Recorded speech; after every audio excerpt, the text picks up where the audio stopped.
Chers amis, bonjour. Nous sommes le samedi 12 novembre 2022. Il est 9h30. Quelques news de l'Arménie, de l'Artsakh et de la diaspora arménienne. Hier, Ararat Mirzoyan et Sergei Lavrov, donc les ministres des Affaires étrangères d'Arménie et de Russie, ont eu une conversation téléphonique. Préparation de l'arrivée de Vladimir Poutine en Arménie le 23 novembre, en marge du Conseil de l'OTSC, de l'Organisation de traité de sécurité collective, qui se déroulera à Yerevan. Poutine rencontrera aussi les dirigeants arméniens. Voilà, l'objet c'était cela. C'était aussi la frontière arméno-azérie, c'était aussi la situation en Artsakh, au Haut-Karabakh. Tout a été donc brossé entre les deux diplomaties arméniennes et russes. Voilà, l'Arménie fait régulièrement le point de la situation avec la Russie, et effectivement les Russes se félicitent de la présence des forces de paix russes au Karabakh. Voilà. Par contre, reste la question de la frontière entre l'Arménie et l'Azerbaïdjan. La Russie prête comment dirais-je, les moyens nécessaires pour l'étude, pour la réalisation de cette frontière, du tracé. Mais au-delà, on ne voit pas les militaires russes prendre une position entre l'Arménie et l'Azerbaïdjan, malheureusement, malgré le traité qui lie l'Arménie à la Russie. Le ministre luxembourgeois des Affaires étrangères a souligné l'importance du soutien à l'Arménie, surtout après l'agression de l'Arménie par l'Azerbaïdjan le 13 septembre dernier. L'Union, encore un membre de l'Union européenne qui soutient l'Arménie, donc le Luxembourg, c'est une bonne chose. De plus en plus d'ailleurs, les voix se lèvent, un petit peu aussi contre Van der Leyen, par rapport à ce projet d'acquisition de doublement du gaz azéri. L'Europe qui se met dans les bras du dictateur Aliyev. Est-ce qu'il est mieux que Poutine? Nous, on pense qu'il est pire que Poutine, voilà, puisque c'est un exterminateur, c'est un génocideur, c'est un fou tout simplement, voilà, qui veut la fin de l'Arménie et des Arméniens.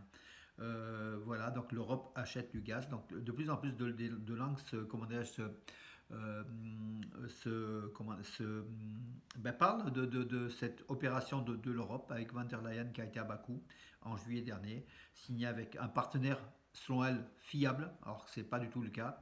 Robert Guédiguian, il y a quelques jours, avait aussi été intervenu sur Public Sénat, donc la chaîne de télévision, dans une longue interview. Et il a effectivement lui aussi condamné donc l'attitude de l'Union européenne par rapport à l'Azerbaïdjan, par rapport au gaz azéri, donc qui lie l'Europe à des dictateurs, une dictature, une des pires dictatures de la planète, et un génocideur, voilà, de la trempe de Talat, Enver et Djemal Pacha. Avec bien sûr l'appui d'Erdogan. On le dit tous les jours, tout le temps, mais c'est vrai que l'Europe est complaisante envers la Turquie et l'Azerbaïdjan.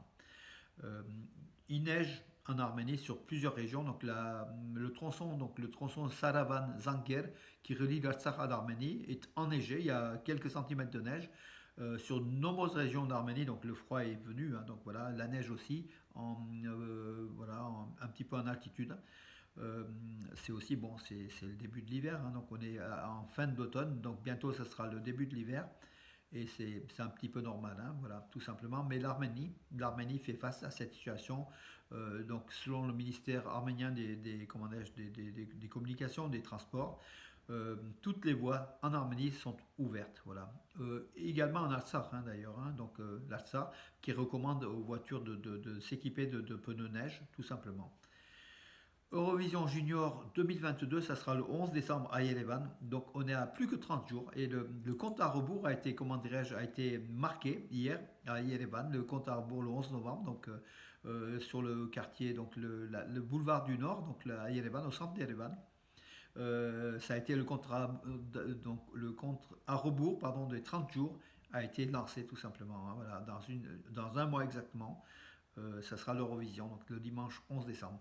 Malena, qui a gagné l'Eurovision 2021 à Paris et qui a ramené l'Eurovision en Arménie, était présente pour lancer ce compte à rebours. Également, Nare Razalian, Nare qui représentera l'Arménie à cette Eurovision donc 2022 à Yerevan.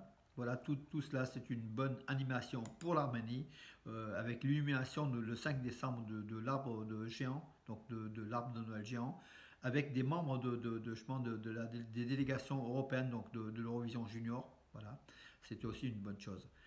Euh, voilà mes amis, écoutez l'actualité, donc c'était un petit peu ça, oui, et l'Azerbaïdjan qui grignote aussi au Liban, au nord du Liban, un mémorial azéri qui suscite l'indignation bien sûr de la communauté arménienne, mais qui marque aussi une présence donc, dans des terres où traditionnellement les Arméniens dominent.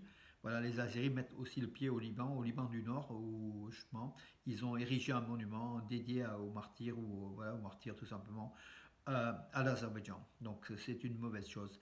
L'ANCA, l'Armenian National Committee of America, le CDCA ou si vous voulez le CCAF américain, comment a publié la liste de tous les